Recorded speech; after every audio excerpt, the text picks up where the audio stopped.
ګوره تاسو نه هیر شوي دي خو ما نن دي هیر. رمضان تیر شو خو د قمر بنسټ راپور پاتې دی. جالبه ده موږ تاسو پر راپور هم درکړی ځکه دا زموږ بنیادي ستنې دي چې اول ستنه دا ده چې هر کار کوو څنګه خلک واقعا په پښو ودرو، څنګه یو شی وکړو چې 100 کاله بعد هم هغه یو نتیجه مثبته راوړي. دویم دا دی چې کوم کسانو موږ ته پیسې راکوي هغوی ته راپور ورکړی که نه. یعنې زه منم تاسو موږ نه راپور نه غواړئ، خو زموږ خپل د زړه سکون دپاره او دې دپاره چې خلک پوه شي چې قمر هغه بنیاد دی چې حساب ورکوونکی دی.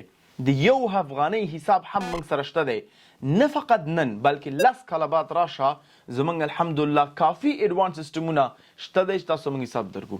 او زه په دې فخر کوم الحمدلله چې قمر یو افغانستان یو ملي او بینالمللي اداره ده، افغانانو مخ ته وړي، لیکن داسې اداره ده چې نور ارګانونه د امریکا نه، د کاناډا نه، د یوکې نه راځي زموږ سیسټمونه ګوري چې څه شی موږ نه زده کړي تر څو پرې خپل ځان ته هغوی تطبیق کړي. نو راځئ ډېرې خبرې نه کوم، راپور در کوم انشاءالله. او دې راپور کې یو کار بل دی، زه دا ټول مقدار په ډالر وایم او ته په افغانۍ کې په کمنټ کې لیکي چې دا افغانۍ څومره شوي دي. الحمدلله په رمضان مبارکه میاشت کې تاسو دا واضح معلومه ده چې موږ په کال کې 2 دفعې په ژمي کې او په رمضان میاشت کې خوراکي مواد ورکو، نور ټول کال کې نه ورکو تر څو پورې چې مناسفانه خدای ناسته کوم حادثه راشي بیا هغوی ته ځو او خوراکي مواد ته ورکو. لیکن په عام وخت کې موږ فقط په ژمي کې او په رمضان کې خوراکي مواد ورکو، نور وخت کې زموږ نور پروژې دي چې به هغه تطبیق شي. نو چون رمضان مبارکه میاشت وه خلک خپل زکات صدقات ورکوي او خلک هم دا تایید هم کوي، یعنې تاقید په دې باندې کوي چې زما دغه پیسې په خوراکي موادو کې واچوئ. نو چون دا انتخاب شو قمر بنسټ دا اجازه نه لري چې دا پیسې واخلي په بل ځای کې واچوي تر څو پورې چې د ډونر یا څوک چې موږ سره کومک کوي د هغه انتخاب نه کړي. نو راځو په خوراکي موادو کې الحمدلله په خوراکي کې او افطاري کې موږ وکولی شول چې تقریبا په د 20 ولایتونو کې موږ خوراکي مواد په 100 ولایتونو د 20 څومره د 18 ولایتونو بخي په 18 ولایتونو کې موږ خوراکي مواد خلک توزیع کړل او فامیلونو سره ولرل. په الحمدلله په فامیل سره یو ځای ډوډۍ وخوړله او کوم چا چې لیږلي وو هغوی ته دعا وکړه. په همچنان موږ وکولی شل چې زرهاو کسانو ته تقریبا 10,000 کسانو ته موږ افطاري ډوډۍ هم ورکړه الحمدلله. پلان 15,000 وو، فکر کوم دا کم مقدار زه ذکر کوم د قمر بنسټ دی، نورو پارټنرو هم کومک کړی وو، دا مقدار د قمر بنسټ دی. نو په خوراکي موادو کې الحمدلله په افطاري کې ټوټل موږ غټ نمبر دی متوجه شه 1826 کسانو الله اکبر سره کومک شوی دی. دا غټ نمبر دی، دا صرف یعنې دا وړوکی دا یو 80,000 دا غټ نمبر دی او دا موږ یوازې نشو کولی بغیر ستاسو د مدد نه او د الله سبحانه تعالی د فضل او کرم نه. نو په خوراکي موادو کې موږ سنا په رمضان مبارکه میاشت کې 15,840.1 ډالر مصرف کړي دي. څومره مصرف کړي دي؟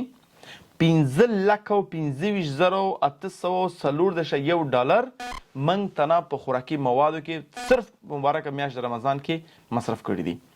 او زه غواړم دا مقدار ته افغانۍ ته واړئ او په کمنټ کې ولیکئ.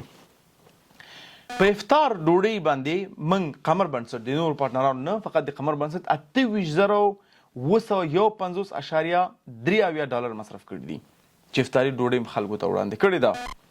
همچنان په دې میاشت کې موږ ساګانې هم جوړ کړي دي خلکو ته اوبه پکار وي.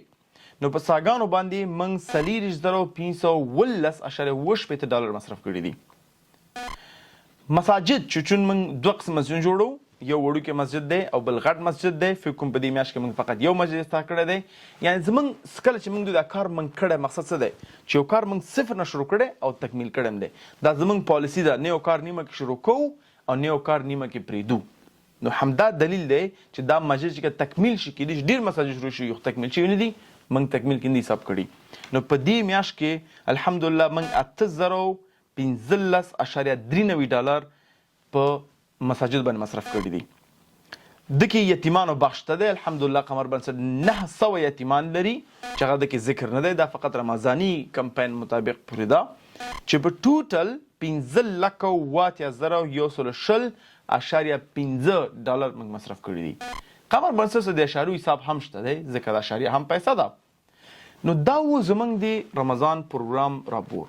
موږ به انشاءالله خپل 3 کلنه راپور چې موږ ته څونه پیسې راغلي وي، کوم ځای کې مصرف کړي، په اداره کې څونه تللي دي، دا به هم زموږ په ویب سایټ تاسو ګورئ. ډیر زر به موږ خپرو. هر کال کې به اخره کې به هم زموږ راپور زموږ ویب سایټ ته راځي چې په کوم ځای کې څونه پیسې راغلي وي، په کوم لار راغلي وي، سرقه موږ دا پیسې پیدا کړي او چیرته مصرف کړي. او زه دا خواهش ټولو بنسټونو نه کوم چې خپل کلین راپور په خپل ویب سایټونو واچوي تر څو پر زموږ معزز کمرونه چې کومکونه کوي هغوی هم پوه شي چې دوی پیسې په کوم ځای کې مصرفیږي. او دا وضاحت دوی ته د دوی حق دی چې باید پوه شي پې. لازم نه دوی پوښتنه نه کوي خو بیا متحق دی.